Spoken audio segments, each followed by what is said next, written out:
The Tale of Peter Rabbit by Beatrice Potter. Once upon a time there were 4 little rabbits whose names were Flopsy, Mopsy, Cottontail, and Peter.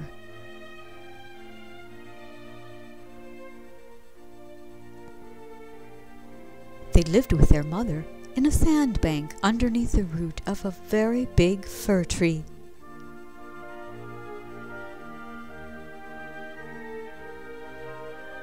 "Now, my dears," said Mrs. Rabbit one day, "you may go down the lane or into the field, but don't go into Mr. McGregor's garden."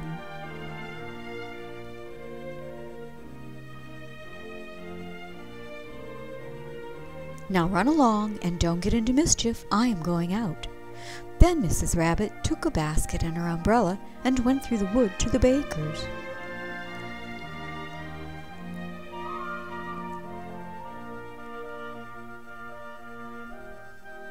She bought a loaf of brown bread and 5 currant buns.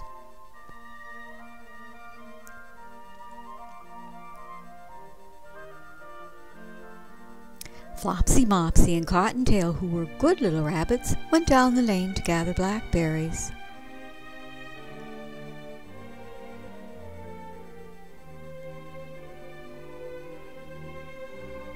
But Peter, who was very naughty, ran straight away to Mr. McGregor's garden and squeezed under the locked gate.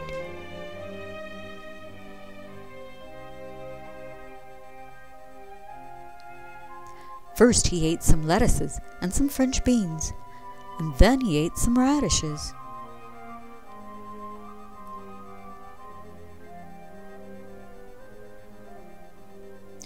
Then, feeling rather sick, he went to look for some parsley.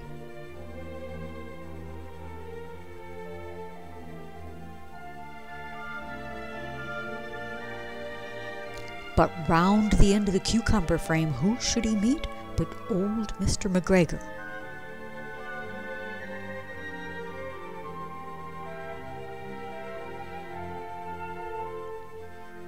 Mr. McGregor was on his hands and knees planting out young cabbages, but he jumped up and ran after Peter, waving a rake and calling out, "Stop, thief!"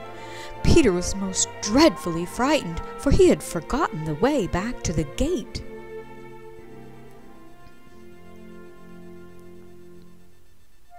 He lost one shoe amongst the cabbages and another amongst the potatoes. After losing them, he ran on all 4 legs and went faster.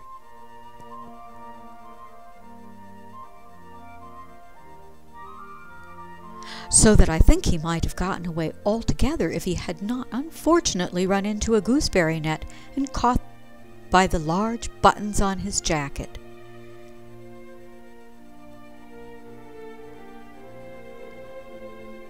It was a blue jacket with brass buttons, quite new.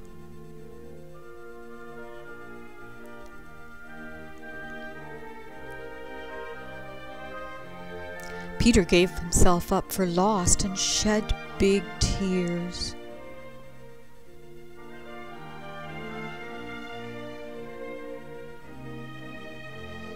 But his sobs were overheard by some friendly sparrows, who flew to him in great excitement and implored him to exert himself.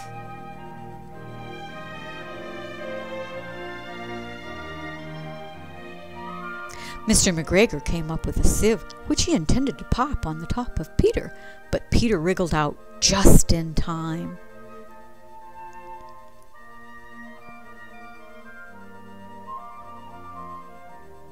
Leaving his jacket behind, he rushed into the tool shed and jumped into a watering can.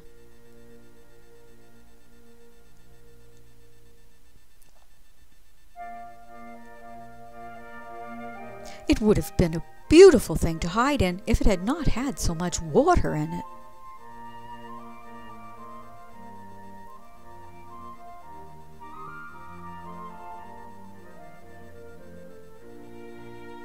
Mr. McGregor was quite sure that Peter was somewhere in the tool shed, perhaps hidden under a flower pot.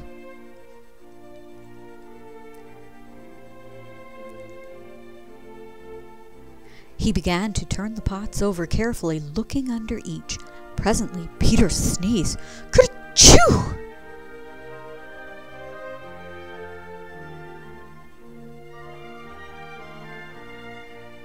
Mr. McGregor was after him in no time and tried to put his foot upon Peter, who jumped out of a window, upsetting 3 plants.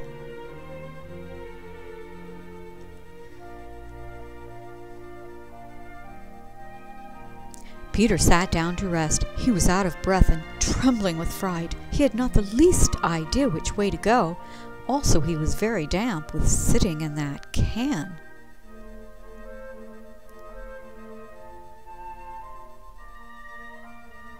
After a time, he began to wander about, going lippity-lippity, not very fast, and looking all around. He found a door in the wall, but it was locked, and there was no room for a fat little rabbit to squeeze underneath.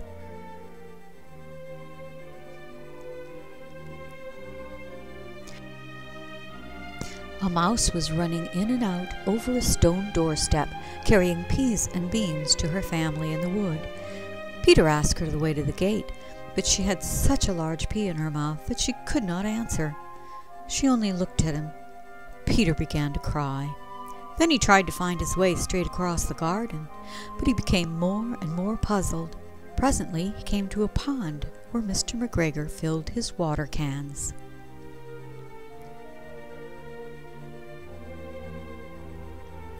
A white cat sat staring at some goldfish. She sat very, very still, but now and then the tip of her tail twitched as if it were alive. Peter thought it best to go away without speaking to her. He had heard about cats from his cousin Benjamin Bunny.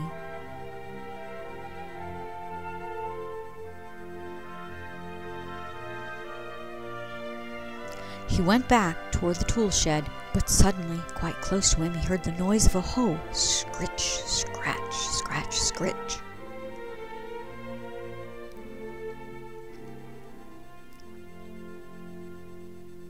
Peter scuttered underneath the bushes, but presently, as nothing happened, he came out and climbed upon a wheelbarrow and peeped over. The first thing he saw was Mr. McGregor hoeing onions. His back was turned toward Peter, and beyond him was the gate.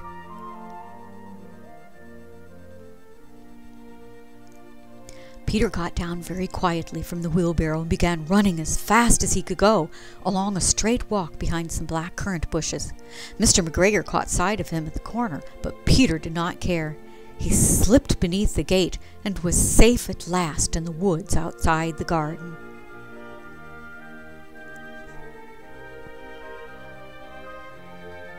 Mr. McGregor hung up the little jacket and shoes for a scarecrow to frighten the blackbirds.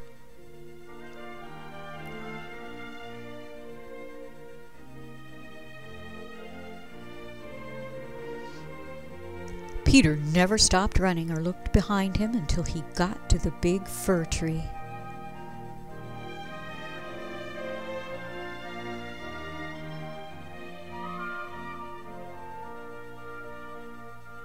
He was so tired that he flopped down upon a nice soft sand on the floor of the rabbit hole and shut his eyes.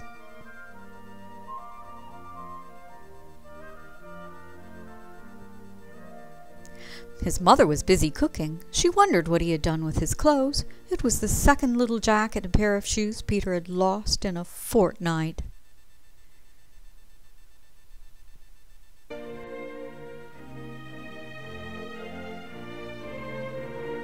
I am sorry to say that Peter was not very well during the evening. His mother put him to bed and made some chamomile tea, and she gave a dose of it to Peter. 1 teaspoon to be taken at bedtime.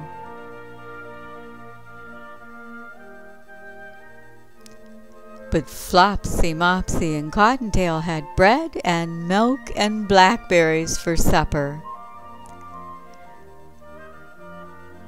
This is Crystal Whimsey with Storytime. Thanks for joining me.